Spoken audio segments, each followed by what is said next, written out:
Hey guys, it's Symphonai here, back with another painting video. This one is the first one of the mini pieces for my larger series that I started called Not My Muse.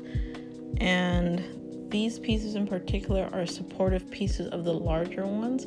So for each large piece that's a part of the Not My Muse series, I would have, I guess you could say, a family or a mini family of paintings that support that one by showing what is the main subject, who are the supporting characters or other subjects in the structure of like how a flower would go. So all the portraits would be with a flower as their background that they're on to show that this is the main subject or this is the main subject.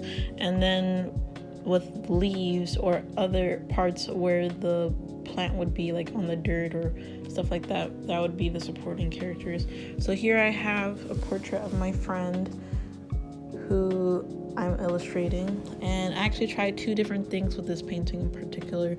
I tried using iridescent medium for the first time. That is what you can see right now on the petals of the painting, to give it that glossy and shiny look, because it actually has little sparkles in it, so really only in real life you would notice it as much.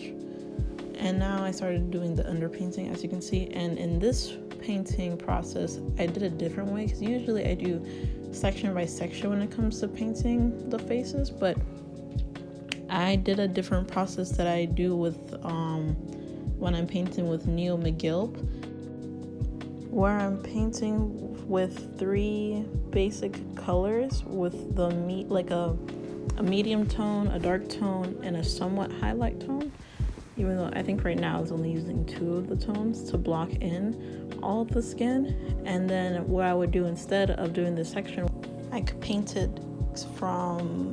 each section completely instead. So here I would paint the painting by getting all the middle tones, or like the basic tones, and then build up the painting essentially. So it worked out better this way if I wanted to get like a whole complete and perfect blending on this painting, because I'm doing it all in one session since it's like wet on wet technique I'm using. So this technique would be pretty good for me to use if I were doing an alla prima painting, even though this painting here, well, the face took me roughly 2 to 3 days to do, since it's not too big but not too small. I really enjoyed painting this one for sure, and I feel like just having this series here sparked me to want to do more of the paintings. So I feel like here I'm allowed to understand who I'm painting per se, instead of it being like, instead of me being where I'm painting each person, but I don't let to have their own space where it could just be them and not them in the setting or whatever. This allows them to have their own private showcasing, if that makes sense. Like, I'm setting the stage for just the person, just their personality, not from where they come from and all the other sort of things.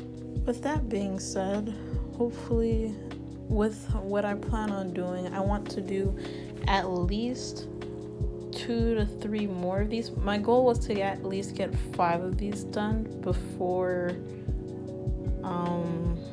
really summer, if that would be nice to create, but it's a lot of work. Hopefully in the next video I'll showcase what I'm working on for this series in particular, and if not, it'll probably be one of the other mini paintings that support this larger piece. So I hope you all enjoy watching this, especially with me trying to create something that I usually don't do. Like, this is probably one of the most personal series I've ever created, even though my last year's painting series was pretty personal, but this one's like more head-on with my identity as a Black artist and being a woman at the same time, and how that intersects as being an individual in the current climate of today. But yeah, I hope you guys really enjoyed it, especially this part. I love doing the hair. It was my first time doing hair like this texture, and it was really fun. And keep on watching my videos. If you like this video, please like and subscribe it, and I'll see you guys next time.